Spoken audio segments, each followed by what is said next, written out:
우리가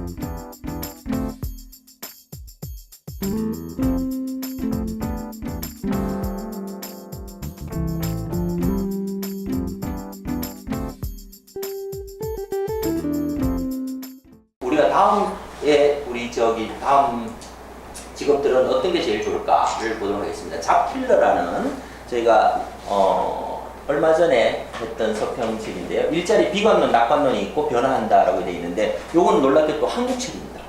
상당히 잘 썼어요. 이 책의 일자리 비관론은 앞에서 보셨으니까 낙관론으로 바로 들어가도록 하겠습니다.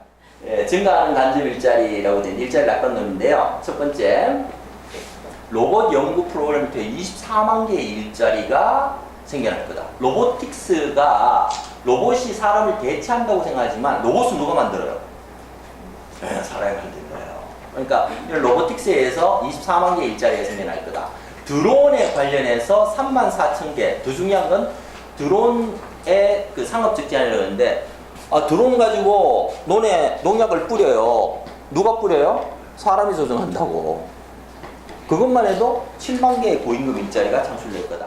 과거 산업혁명의 증거를 보면 농업이 발전하면 농업의 기술이 발전하면 농부 수가 줄어들어야 되잖아요. 그렇지 않더라는 거예요. 기술 발전이 되니까 일자리가 계속 생기는 게 GPS 파종기, 컴퓨터 컴바인, 곡물 분쇄기 개발자도 있고 수리공도 있어요. 그 다음에 토양종자연구원, 바이오 플라스틱 개발자, 가공식품 생산자, 에탄올 추출원, 작물보험 에이전트. 우리가 상상도 못하는 농업 관련 직업들이 발생하고 있는 거예요. 그러니까 농부 한 명이 사라지는 것 같지만 이 모든 직업이 생기고 있습니다. 그러니까 우리가 필요한 건 뭐냐면 사실은 너는 어떤 직업에서 성공해라를 가리키는 게 아니고 어떤 직업에서도 성공할 수 있는 기초 역량을 키워주는 게 되게 필요할 거다라는 거죠. 어떻게 해서 다시 보겠습니다. 그래서 생산성을 향상시키면서 고용을 변화시키는 자동화 물결이 이번에도 다르지 않을 거다. 다시 생각하면요. 옛날에 농사 지을 때 실업률이 낮았어요. 우리 그냥 70년대로 돌아가 봅시다. 전북토가 민속촌이던 70년대 한국의 실업률이 낮았나? 아니면 산업혁명을 겪은 지금 현재가 훨씬 더 살기가 좋고 실업률이 낮은가요? 그는 말할 필요가 없거든요. 그러니까 그 산업혁명의 단계를 넘어온 거죠. 그러면 지금 오는 정보혁명도 우리가 상상할 수 없었던, 그때는 50%가 농부였지만 지금 몇만 개, 한국은 몇만 개, 미국은 20만 개라 그러는데 일자리가 있지만 더 상상할 수 없는 직업들이 발생할 거다. 그거를 빨리 애들이 시프트할 수 있게 키워주는 게 제대로 된 교육이다 라고 이제 생각을 할 수 있는 거죠. 스마트 팩토리도 간접 일자리를 더 늘리더라 라는 논문들이 나오고 있습니다. 고용 양적 확대를 할 거다. 그래서 자동화 도입 이후에 생산성 증가로 파산 위기가 없기 때문에 오히려 성공한 회사들이 스마트 팩토리로 바꾼 회사가 인력을 2배를 늘렸다 라는 자료들도 이제 나오고 있습니다. 그래서 고성장 시대하고 이제 현재하고는 스마트 팩토리의 고용 효과가 실질적으로 생산성이 높아지니까 고용이 더 많이 되는 그런 걸 이제 볼 수가 있습니다.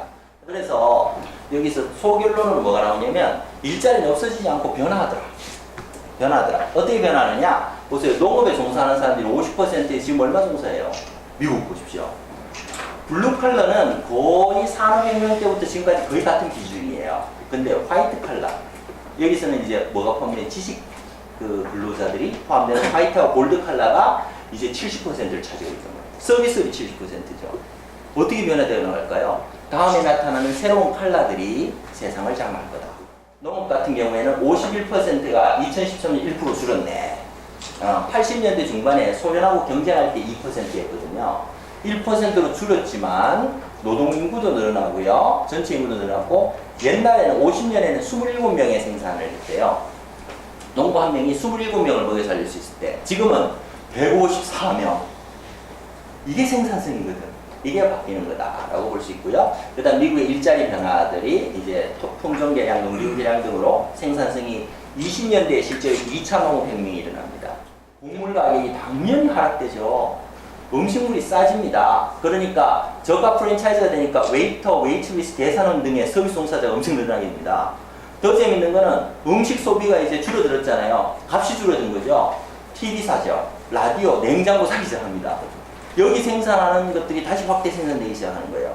그러면서 1946년 2차 세계대전 동안에 가정부역 제한이 풀리자 2차 세계대전 동안에 그 TV를 못 사게 했거든요. 풀리니까 수상기 판매가 49년 100만 대, 51년 200만 대, 59년은 모든 가정으로 바뀌게 됩니다. 이거 다 어디서 나와요? 새로운 직업의 창출, 새로운 산업의 창출이었거든요. 그러니까 우리가 생각하는 거하고는 세상이 완전히 다르게 돌아간 겁니다. 기계가 사람의 노동력을 대체할까? 그렇지 않다는 거예요. 우리 직업수, 이거 재밌어요. 69년에 최초로 직업사진이 발간됐는데요. 이거 아세요? 직업사전에 3,000개 있었대, 직업이. 이야, 3,000개의 직업 중에 최고 직업이 69년은 뭐였을 것 같습니까? 은행원. 은행원이 안 됐을 것 같아요. 선생이에요, 선생. 교사. 그러다가 이제 은행이 대빵이 시대로 오고 등등 나오죠. 86년에 8,900개가 됐어요. 그러다가 2015년에 11,000개가 됐습니다. 우리가 모르는 직업이 이렇게 산업혁명을 거치면서 탄생하는 거죠. 미국은 다 합니다. 미국은 다 한데 그 자료는 여기는 안 들어있고요. 변화의 시대. 그럼 우리는 뭘 해야 될까? 첫 번째, 새로운 생산 시스템. 우리가 지금까지 익숙해져 있던 컨베이어 벨트에 의한 대량 생산 시스템은 사라질 거라는 거죠. 두 번째, 한계 생산비 제로의 시대로 갑니다. 이건 뭐냐면 자동차를 예전에는 뭘로 만들었어요? 컨베이어 벨트 시스템에서 대량 생산을 했지만 지금은 그냥 3D 프린터로 그냥 인터넷상에 만들어서 찍으면 그냥 나와요. 이 생산 시스템을 대기업들이 익숙해지지 않으면 어려울 거다. 새로운 생산 시스템처럼 말하라. 그래서 로봇보다 못한 인간이 되지 말자.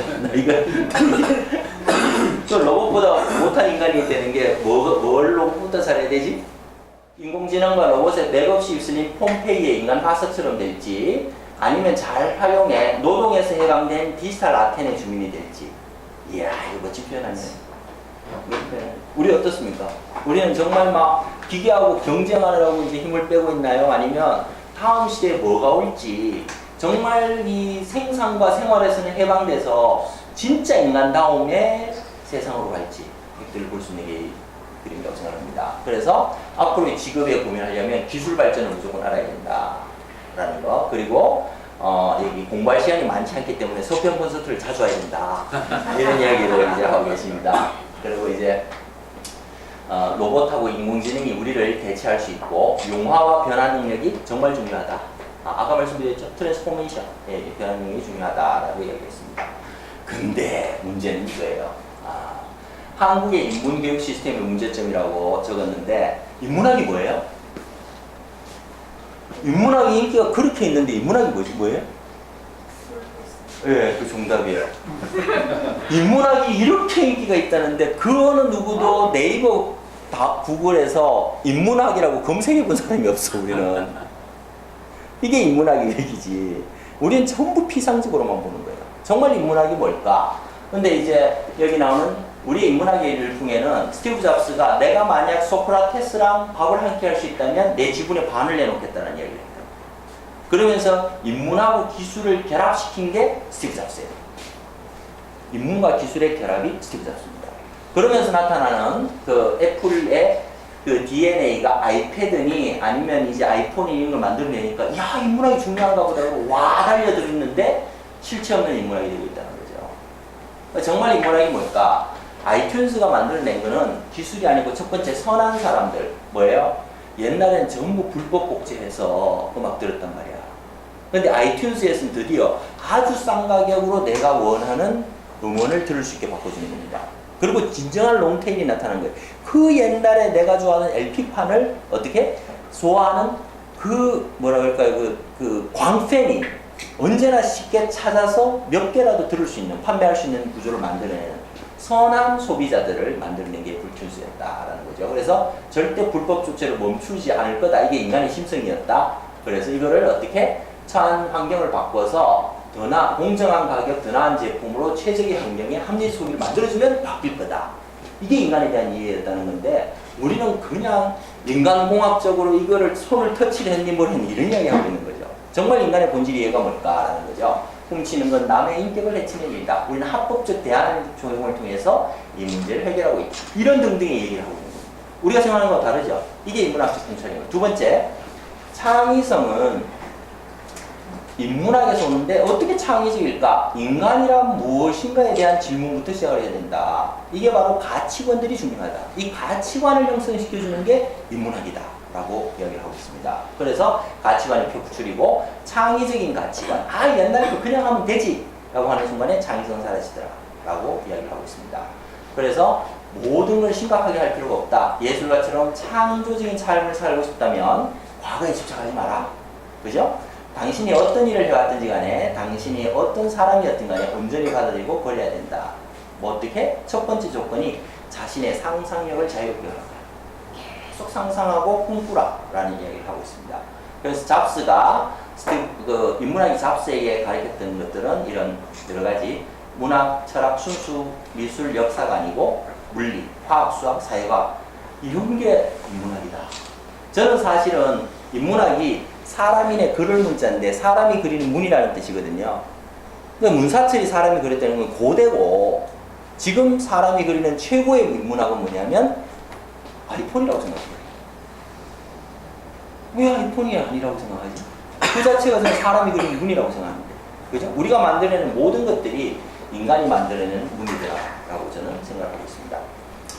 시간이 다 될까? 그래서 이제 인문학 교육 시스템을 보면 디지털 인문학이나 아니면 인문학을 강조하는 대학들이 지금 순위가 엄청나게 올라가고 있더라라는 이야기를 하고 있고요.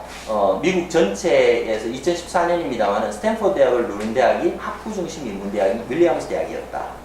이게 달라지는 미국의 모습들이죠. 근데 우리는 아직도 이런 모습보다는 그냥 직접적으로 필요한 지식들에 더 가치를 두고 있다는 걸 이야기를 하고 있습니다. 그래서 한국의 주요 대학들은 인문대학하고 문과대학인데 이 막 진짜 위기잖아요. 제가 인문학 독서를 해야 된다. 절대 안 읽잖아요, 우리 또. 1년에 지금 한 권을 안 읽는, 한 권 읽었다는 사람이 있는데 뭘 읽었냐 그러니까 전화번호고 읽었대요. 미치겠어요. 옛날에 그런 분들도 있었고, 이 문학은 문학 역사 철학이라 그러는데 이 과학이 더 중요하다라는 것들을 이 저자들이 제안을 하고 있습니다. 하고 있고, 저도 마찬가지로 생각하고 그런 측면에서 아마도 대학교의 편제를 바꾼다면 1학년 때는 저는 일반 인문학, 철학하고요 경영학만 가르쳤으면 좋겠어요. 두 개 다 제가 했으니까. 그런 것보다는 실질적으로 인문학하고 철학하고 경영학을 가르치면 자기의 기본적인 인간의 소양하고요. 그 다음에 이걸 어떻게 매니지할 수 있는지 배울 수 있잖아요. 그 두 개를 배운 다음에 자기 전공을 배워나가면 공부를 좀 더 깊게 할 수 있지 않을까. 그래서 지금 대학교 4년 만에 나오는 친구 아무도 없거든요. 다 5년 다녀요. 이왕 이렇게 될 거냐 5년 가르치면 낫지 않을까.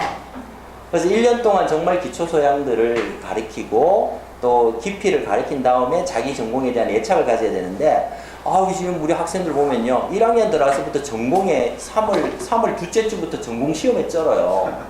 이러면 이 창의성이 없어질 것 같아요. 그래서 그런 생각들을 좀 하게 됐습니다. 그래서 앞으로는 어떻게 먹고 살 것인가가 아니고 개인이 세상에 살면서 어떻게 함께 조화롭게 살아야 할 것인가를 고민해야 되더라 라는 이야기를 하고 있어요. 참 좋은 이야기라고 생각합니다. 이게 인간이거든요. 늘 말씀드리지만 인간은 사람인의 사이간자를 써요.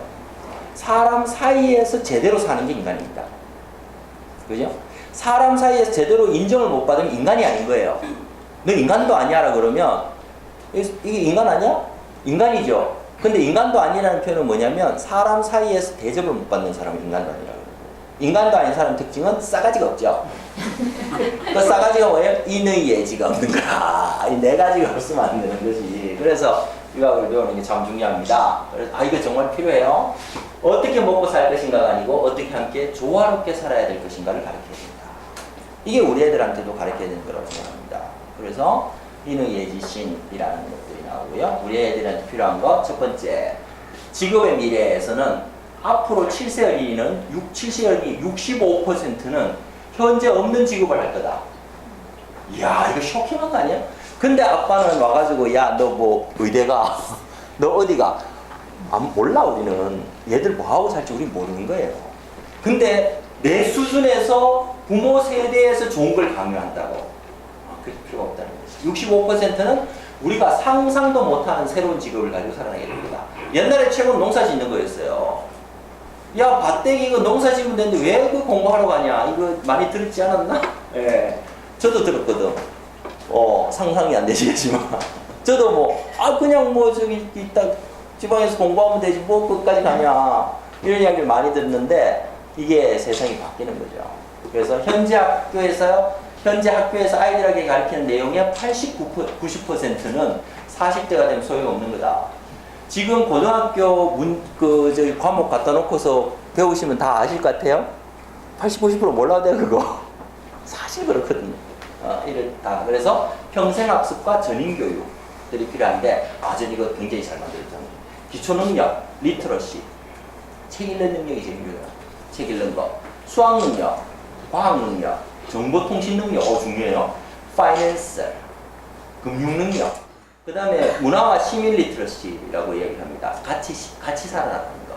요게 기초 능력이라고 이야기하고요. 핵심 역량은 요걸로 잘 살 수 있는 거. 비판적으로 크리티컬 띵킹은 사실은 비판 사고가 아닌데 이걸로 이게 사실 인계 사고예요, 인계사. 극단적으로 사고를 끌고 갈 수 있느냐라는 건데. 그 다음에 창의성, 의사소통, 협력 이런 것들이 핵심 역량이다. 그 다음에 캐릭터 특성으로는 제일 재밌는 게 이거예요. 호기심. 이야, 이 사람 진짜 대단하다. 이게 이 호기심이 없으면 사실 늙은 거거든. 나이가 들어도 호기심이 있으면 살아있는 거거든. 그 다음에 진취성, 지속성, 적응성, 리더십, 사회문화에서 이런 게 필요하다. 그 중에 전체 바탕이 되는 건 결국은 평생학습일 거다. 그러니까 여기 오셔서 이렇게 같이 고민하시는 분들은 진짜 제대로 된 미래 인재라고 이제 하시는 거예요. 과거에는 사람이 우선이었지만 미래는 시스템이 우선되어야 한다. 이거 선 회장님 이거 되게 멋있지 않아요? 요즘 말 같은데요. 테일러가 한 말이에요. 1900년대 초반에 프레드릭 테일러가 이런 말을 합니다. 그죠? 근데 그 시스템은 누가 만들어요? 인재가 만들어요. 결국 인재다. 그래서 테일러는 어떻게 얘기하느냐? 오히려 유용한 시스템의 첫 번째 목적은 최후의 인재를 개발하는 데 있습니다. 이야, 테일러가 경영학을 처음 탄생시켰다 그러는데 자격이 있는 거야. 그러면서 뭐라 그래요? 단순한 인재가 아니고 고도화된 인재. 이게 그냥 들으시면 모르시겠지만 앞에 설명 들으신 거 아시겠죠? 단순한 농부 한 명이 중요해요. 정말 자본과 교육이 투자된 농부가 중요할까? 결국 다음 시대 인재가 어떤 인재들일까를 고민하는 게 과거에는 그냥 인간의 육체 노동의 가치, 근력을 생산성으로 봤거든요. 생산 수단으로 봤거든. 이제 아니더라는 거죠. 한 명의 전인적인 가치가 결국 미래 4차 산업혁명의 인재가 될 거다라고 가정하는 게 바로 우리가 보는 미래의 일자리입니다. 그러면 결론은 심플하잖아요. 기계하고 경쟁을 해야 돼요? 기계를 타고 놀아야 된다. 기계를 타고 놀아야 된다. AI랑 경쟁하고 있을까? 왓슨이 의사가 저놈보다 왓슨보다 더 진단을 정확하게 해야지 그러고 눈이 빠지게 연구를 해야 될까? 아니요. 왓슨을 잘 활용하도록 말을 잘 타도록 포크레인을 잘 운전하도록 훈련시키는 인재들이 더 필요할 거다라는 거죠. 늘 말씀드리지만 앞으로 인재는 딱 둘로 나뉩니다. 하나는 놀고 먹는 인재, 하나는 먹고 노는 인재. 근데 정말 진정한 인재는 뭐다? 놀고 먹는 인재가 됩니다. 내 일이 노는 거예요, 그냥. 같이 놀고 감정을 서로 보담아주고 사람의 가치를 인정해주고 공부하는 인재. 그래서 첫 번째 에듀케이션, 에너지, 그리고 이모션, 그리고 요런 그 세 가지의 미래 산업들이 결국은 시장을 지배할 거다. 그 중에 두 가지 꼽는다면 에너지하고 이모션. 이모션에 관계된 게 에듀케이션, 헬스, 그리고 트래블링 이런 것들이 나올 거다라고 이제 가정을 하고 있는 거죠. 그래서 너무 이렇게 기계가 내 인력을 대체하고 내 자리를 뺏을 거다라고 걱정을 하는 것보다는 어떻게 하면 우리가 자동화를 잘 활용을 할까? 그거를 맞출 수 있는 거예요. 의사가 그러면 엑스레이하고 MRI가 있는데 그 MRI 나오면 의사는 뭐 다 필요 없겠네. 그럼 리딩만 하면 되니까. 그거 똑같은 거예요. 전문적인 해석, 전문적인 활용이 이게 훨씬 더 중요해질 거다. 저는 그렇게 이제 보고 있습니다. 그래서 단순한 인재가 아니고 고도화된 인재라는 단어에서 다음 세상에 어떤 열쇠가 있지 않을까라고 생각을 합니다.